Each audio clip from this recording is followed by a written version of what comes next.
This is Another Damn podcast about digital asset management. I'm Henrik de Gior. Today I'm speaking with Dan Rosenberg. Dan, how are you? I'm doing well, Henrik. How are you today? Dan, how are you involved with digital asset management? Well, my first job out of college was I started actually in the tape library at WWE in Stamford, Connecticut. Through some twists and turns, took on some side projects and ended up digitizing edited shows from tape, wrapping them with metadata, sending them out to cable and satellite companies for WWE 24/7, which at the time was one of the most extensive video-on-demand services. Through the success of that platform, this encouraged WWE to embark on a massive digitization project and make its entire 100,000-hour tape library accessible to hundreds of producers and editors, all in a searchable database.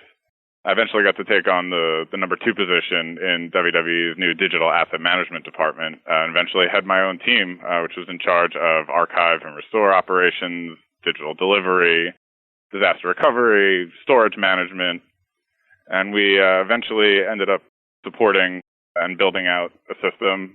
We educated the users, we trained them, and this eventually made it possible for WWE to launch its own OTT network, which combined a 24-hour live stream with an incredibly rich on-demand anthology, which was accessible through almost any device.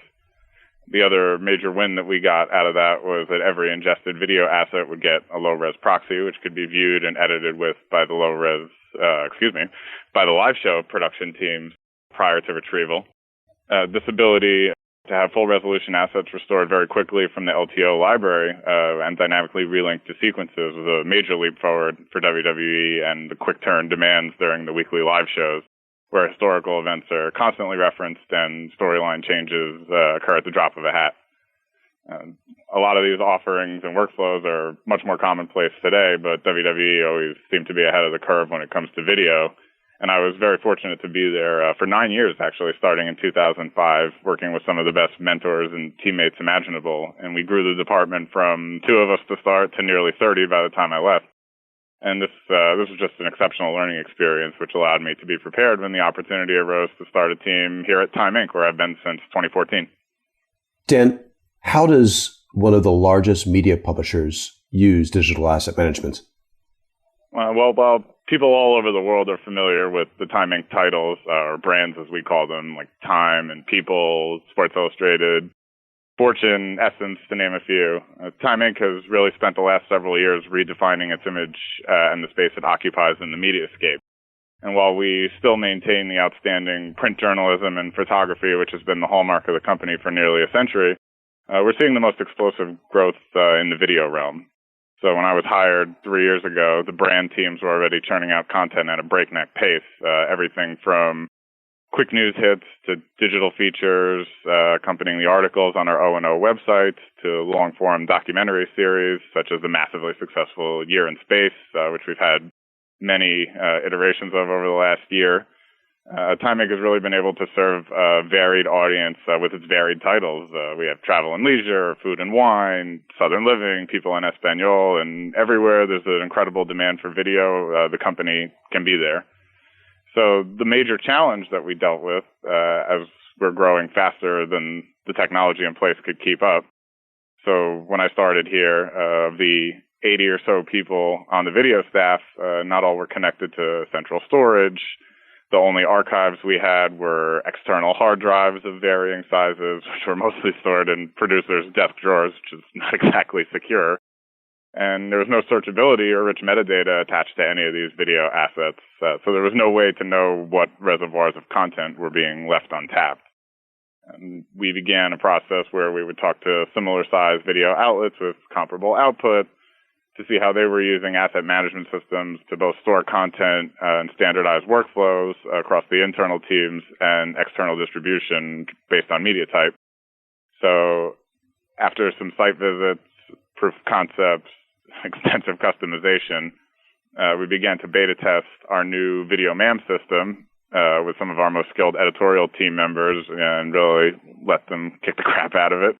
Then we simultaneously began populating our system with as many current and legacy assets as we had the bandwidth at our small team at the time to process, because no one is really going to see the use or value of an empty system.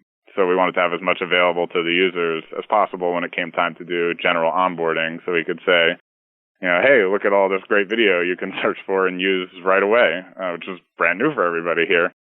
So the video staff, which was 80 3 years ago, is now over 300. We have 150 editors across about 25 of our flagship brands who are using our MAM every day. They access it and help us grow the archive. And through that, we've been able to support the teams that have gotten the company up to 1 billion monthly streams across our own sites.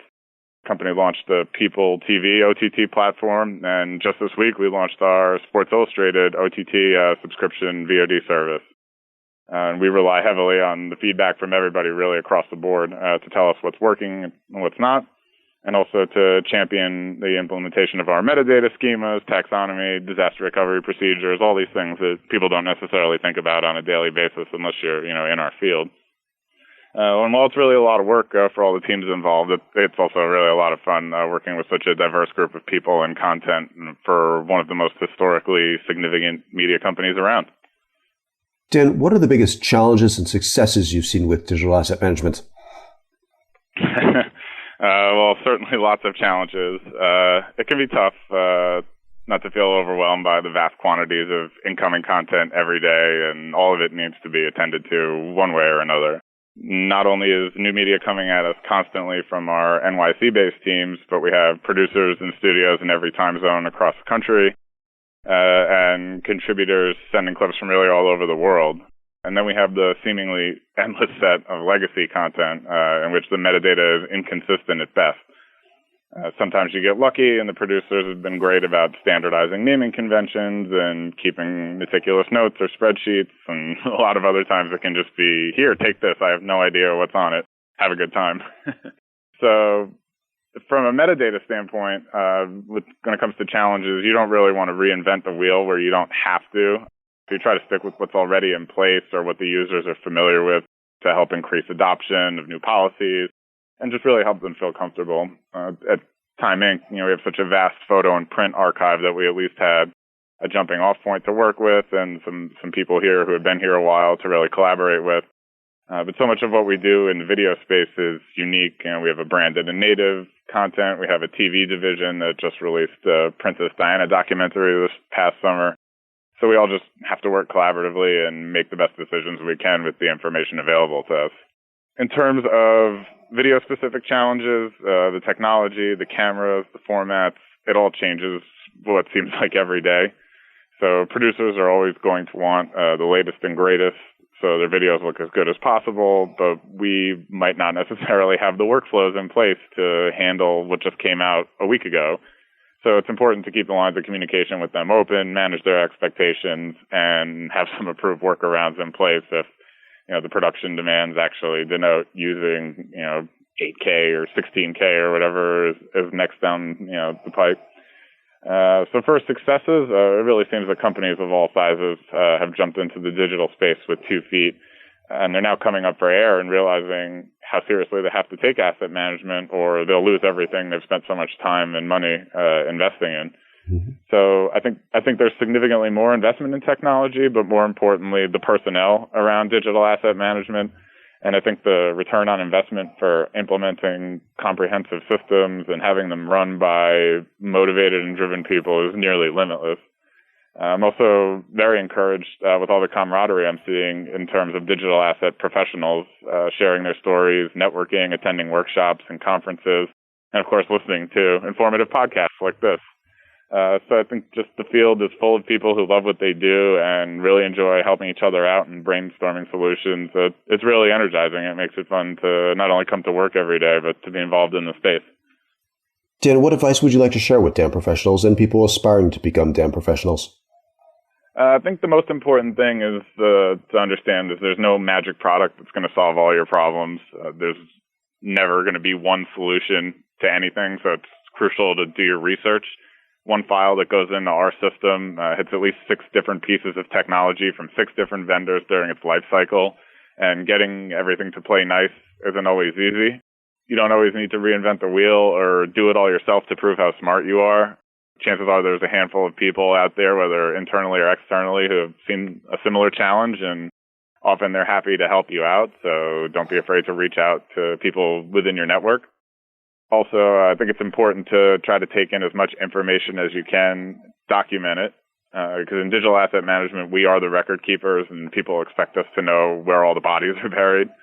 So work in collaboration with your content teams, get involved as early as you can in their processes so you can understand them and help guide them. I've really found that 20 minutes on the front end of a project can save you days or weeks on the back end of trying to decipher what happened. Some days it feels overwhelming, but you should have confidence in your methods and understand that everybody makes mistakes, but what's important is to learn and improve and refine. I also think it's important to think like the clients or your users and have their processes in mind. How are they creating things? How are they searching for things?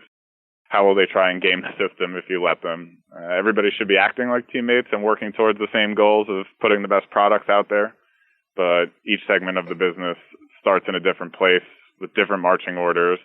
So just getting everybody to understand asset management is the hub of where creation, innovation, distribution, and IT all come together. So if you take the role seriously and have some fun, the people around you will too. Well, thanks, Dan. For more on this, visit anotherdamblog.com. If you have any comments or questions, please feel free to email me at anotherdamblog@gmail.com. Thanks again.